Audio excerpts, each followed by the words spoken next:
Boat and stream start कर रहे हैं हम लोग। बोट एंड स्ट्रीम बहुत ही इम्पोर्टेंट टॉपिक है। आप अगर देखोगे तो इसके बेसिक्स अगर आपको आते हैं तो कुछ सवाल तो ऐसे बनाया जाता है जिसमें कोई शॉर्टकट लगता ही नहीं है, आपको बेसिक्स से ही सॉल्व करना पड़ेगा। कुछ ऑप्शन के हेल्प से सॉल्व हो जाते हैं, कुछ मिसलेनियस सवाल भी बनते हैं। तो सारे टाइप के सवाल पढ़ेंगे, लेकिन पहले हम लोग उसके बेसिक को सीखते हैं कि बोट एंड स्ट्रीम है क्या। यार एक फाइल बनाया था बोट एंड स्ट्रीम का, दिख जाए तो अच्छी बात है, नहीं तो खुद से लिख के पढ़ा दूंगा। लग रहा है नहीं दिखेगा, ये शायद है। कोई बात नहीं, हमें हमारी फाइल नहीं मिल रही है तो मैं खुद से पढ़ा दे रहा हूं। देखो बोट एंड स्ट्रीम लिखा हुआ एक पेज मिल गया, चलो सीखते हैं। इसमें दो चीज है, एक नाव है और एक धारा है। एक नाव है और एक धारा है। बोट जिसे हम लोग हिंदी में नाव कहते हैं, और स्ट्रीम को कभी कभी करंट लिख के भी आ जाता है, करंट ऐसे टर्म्स यूज करके, तो इसे हम लोग धारा बोलते हैं। तो नाव और धारा इसका हिंदी में नाम है। ये तो बहुत सबको पता होगा भाई, इसमें नहीं लगता कोई दिक्कत होना चाहिए। अब ये धारा होती कहां है, तो बोलोगे सर बगल के घर में। कोई बात नहीं, धारा को हम लोग नदी में खोजते हैं। अगर मैं बोला कि कोई रिवर है, जस्ट एग्जांपल, ये रिवर हमने मान लिया,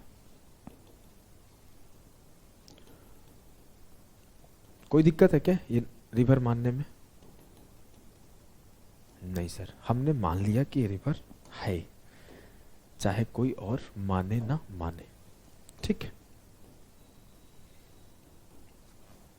हमने इन्हें रिवर मान लिया है,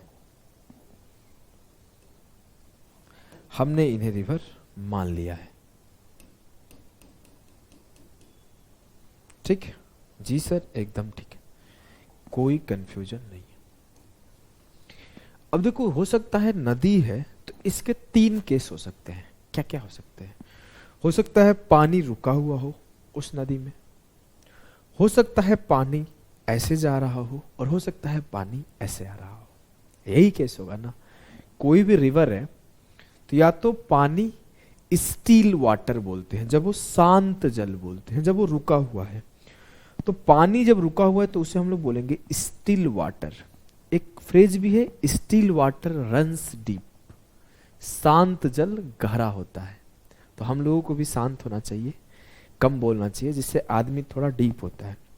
बकबक करने वाले बहुत मिल जाते हैं, बकबक करने वाले पे ज्यादा विश्वास भी नहीं करना चाहिए, वो इधर उधर की फर्जी बातें बोलते हैं।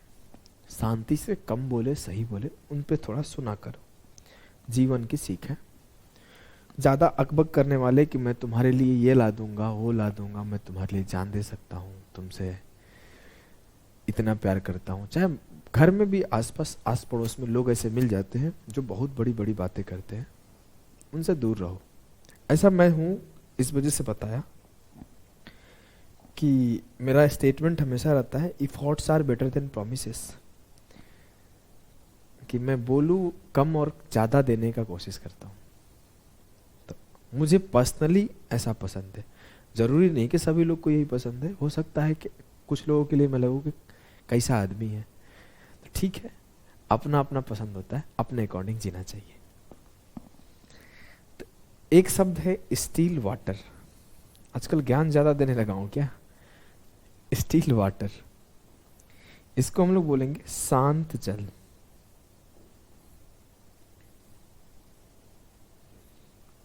ठीक है जी सर, शांत जल। तो एक कंडीशन हो गया कि ये मेरा जो रिवर है वो शांत है। एक कंडीशन हो गया कि जो मेरा रिवर है उसमें जो धारा है, पानी है ये, और ये पानी का बहाव इस डायरेक्शन में है।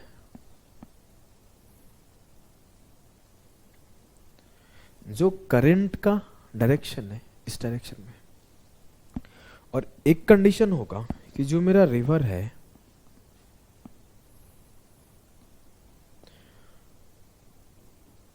बहाव को हम लोग किसी एक डायरेक्शन में ही रखते हैं, कोई जरूरी नहीं कि बहाव दूसरे डायरेक्शन से होगा। तो मैंने बोला बहाव इस केस में भी इस डायरेक्शन में, ध्यान से समझना। अब मैं बोला तीनों रिवर में मैं एक एक नाव डालता हूं। मैं यहां भी एक नाव डाल दिया,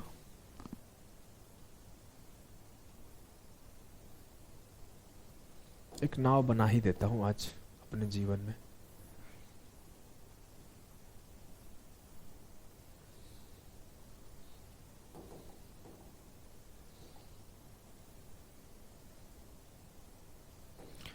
एक नाव यहां पे है, मान लो, ठीक है, काम चल जाएगा। ऐसे नाव है, नाव के नीचे चक्के नहीं होते भाई। ये नाव मैंने यहां डाल दिया। अब मैं बोलूं जो नाव है, नाव की स्पीड जो है ना 20 किलोमीटर पर आवर है। तो जब वो चलना शुरू करेगा 20 किलोमीटर की स्पीड से चुपचाप चुपचाप चला जाएगा। क्या इसमें कोई आपको कंफ्यूजन है? नहीं सर। लेकिन अगर मैं आपसे बोलूं कि मैंने यहां पे एक नाव डाला,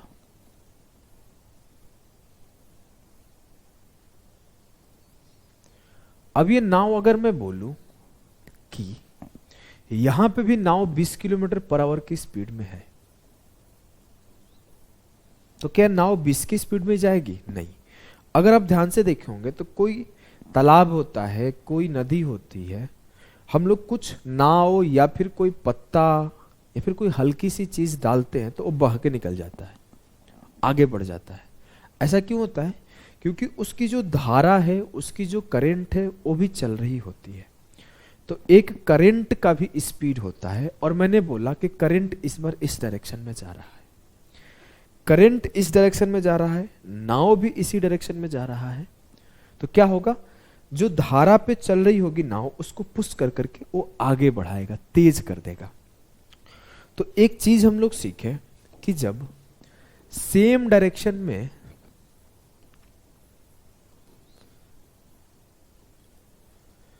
बोट भी जा रहा हो और रिवर की करंट भी जा रहा हो, तो इसे हम लोग एक शब्द से डिनोट करते हैं। वो शब्द है डाउन स्ट्रीम। क्या शब्द है? Down stream.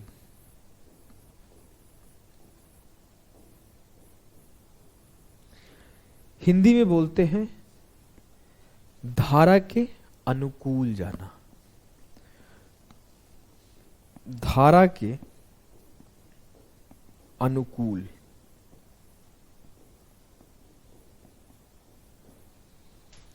मतलब जिस डायरेक्शन में बोट जा रहा है उसी डायरेक्शन में पानी जा रहा है, तो वो बोट को पुश करेगा और बोट और तेज हो जाएगी। तो हम लोग इसे बोलते हैं डाउन स्ट्रीम स्पीड। और जो डाउन स्ट्रीम स्पीड होता है वो बोट का स्पीड में जब हम लोग करंट का स्ट्रीम स्पीड ऐड करते हैं तो वो डाउन स्ट्रीम स्पीड आता है किसी भी बोट का।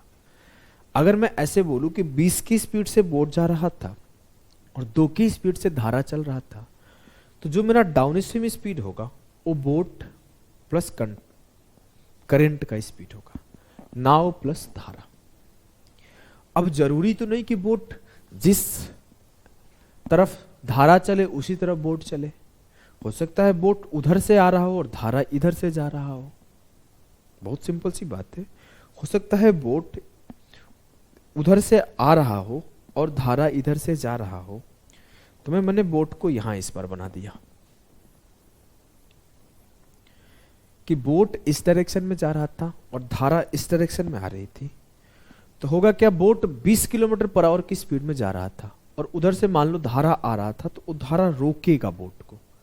जैसे हम लोग कभी साइकिल चलाए हो तो अगर जिस डायरेक्शन में हवा चलता है उस डायरेक्शन में साइकिल चलाते हो तो तेज भागता है, और उसके अपोजिट डायरेक्शन में साइकिल चलाते हो तो लगता है रोक रहा है हवा। तो उसी तरीके से धारा इसे रोकने का कोशिश करेगा।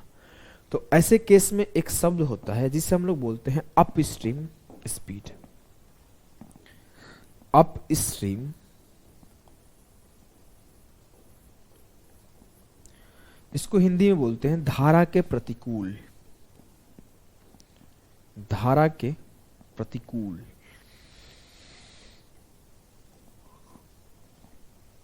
ठीक है, ठीक है। अब अगर मैं बोलूं मेरे लाल धारा के प्रतिकूल चलेगा, तो मान लेते हैं उधर से किसी स्पीड से बोट आ रहा है, इधर से किसी स्पीड से स्ट्रीम जा रहा है, तो जो अपस्ट्रीम स्पीड होगा वो क्या होगा? बोट का स्पीड माइनस करंट का स्पीड। क्या ये बात क्लियर है? मान लो इधर से 20 की स्पीड से बोट आ रही है और 2 की स्पीड से धारा उसे रोक रहा है, पीछे ढकेल रहा है, तो जो ओवरऑल स्पीड लगेगा वो 20 से 2 गया 18 लगेगा। छोटी सी बात क्लियर है? जी सर। 2 चीज हमने पढ़ा। एक पढ़े हम लोग कि डाउन स्ट्रीम स्पीड क्या होता है। तो सर डाउन स्ट्रीम स्पीड होता है बोट प्लस करंट का स्पीड। और एक हम लोग पढ़े अप स्ट्रीम स्पीड, जो होता है बोट माइनस करंट। क्या बात क्लियर है? अगर मैं एक आपसे बात बोल दूं कि मान लेते हैं बोट का स्पीड 1 किलोमीटर पर आवर है और धारा की स्पीड 5 किलोमीटर पर आवर है, तो क्या कभी बोट रिवर में चल पाएगी? नहीं। आप कभी ऐसा देखे हो कि कोई वस्तु मैंने सिंपल सा रख दिया जिसमें कोई स्पीड नहीं है और मैं चाहूं कि इस तरह से धारा जा रहा है तो वस्तु इधर आए? पॉसिबल नहीं है। वो धारा उसे अपने डायरेक्शन में ले जाएगा। तो आपको एक कहानी ध्यान रखना चाहिए कि जब भी अपस्ट्रीम स्पीड का बात होगा तो बोट का स्पीड हमेशा करंट के स्पीड से ज्यादा होगा। अगर बोट का स्पीड करंट की स्पीड से ज्यादा नहीं हुआ तो क्या होगा? करंट उसे पीछे ढकेल के फिर से वहीं पे पहुंचा देगा, धारा उसे पीछे ढकेल देगा। सिंपल सी बात क्लियर है क्या? जी सर। अब आ जाओ,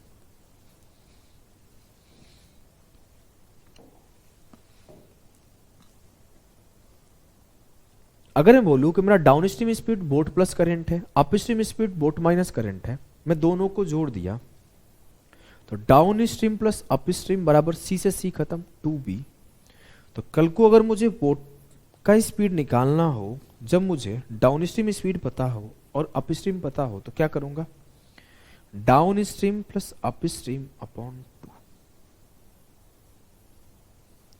अगर मैं इस दोनों को माइनस कर दूंगा ना, तो मुझे एक इक्वेशन और मिलेगा, d माइनस यू बराबर 2c। कल को मुझसे कोई करंट का स्पीड पूछता है कि धारा का स्पीड बताइए, और मुझे डाउन स्ट्रीम और अप स्ट्रीम स्पीड गिवन है, तो मैं क्या करूंगा? d माइनस यू बटे 2।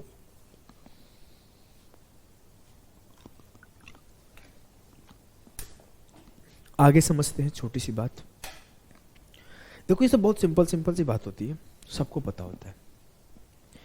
एक एक्स्ट्रा चीज सिखाता हूं, ये सब सिंपल चीजें सबको नोट कर लेना है, कोई बहुत बड़ी बात नहीं है, बहुत आसान है। एक मैं एक्स्ट्रा चीज सिखा रहा हूं, उसको जनरली सवाल के अंदर पहले सिखाता था, लेकिन आज मैं पहले सिखा रहा हूं। द रीजन कि मैं उसको देख रहा हूं कि बार बार पूछ रहा है। एसएससी सीजीएल में थोड़े हाई लेवल में ले जाके पूछा, रेलवे में ग्रुप डी में पूछा, एनटीपीसी में पूछा 2022 के पेपर में। तो जब वो बार बार पूछ रहा है तो उसे रट जाओ। बहुत सिंपल सा स्ट्रैटेजी है मेरा। कोई सवाल बार बार रिपीट कर रहा है, मतलब एग्जामिनर के मत्थे चढ़ा, ये पूछेगा फिर से, उसे याद कर लो। कहानी क्या था? मैं बोला कि यहां से यहां का डिस्टेंस d है। मान लो ये कोई रिवर है जिसका d डिस्टेंस है। एक बार बोट गया और एक बार बोट आया, t टाइम लगा। फिर से सुनो, लिख सकते हो हिंदी में। If a boat goes from one point to another point and comes other point to same point, it takes t time and the distance between the both point is t।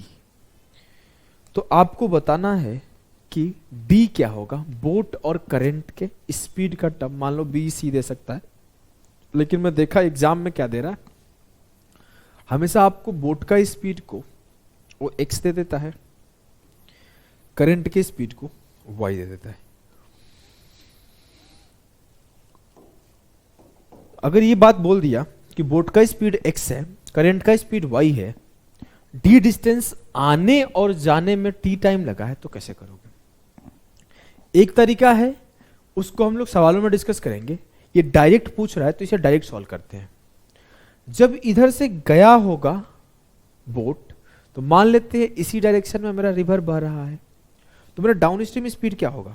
मेरा downstream speed हो जाएगा x plus Y, क्योंकि मुझे पता चल गया boat अपने x की स्पीड से जा रहा था और y से उसे सपोर्ट मिल रहा था, तो x प्लस वाई से जा रहा है। और मैं बोलूं जब उधर से आ रहा होगा तो अपस्ट्रीम स्पीड क्या हो जाएगा?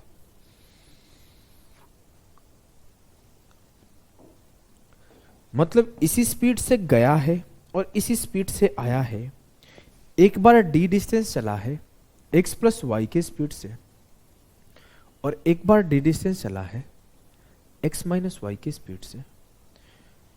एक बार d डिस्टेंस चला है x प्लस वाई की स्पीड से, डिस्टेंस अपॉन स्पीड टाइम आ गया। एक बार d distance x minus Y की स्पीड से t आ गया, और जो टोटल टाइम लगा वो t लगा। मैं जब d कॉमन करता हूं, एक सवाल में ऐसा भी कराया था आपके टाइम स्पीड डिस्टेंस में भी, जब मैं d कॉमन करा तब मुझे क्या मिलेगा? x minus Y X plus Y upon X square minus Y square बराबर t।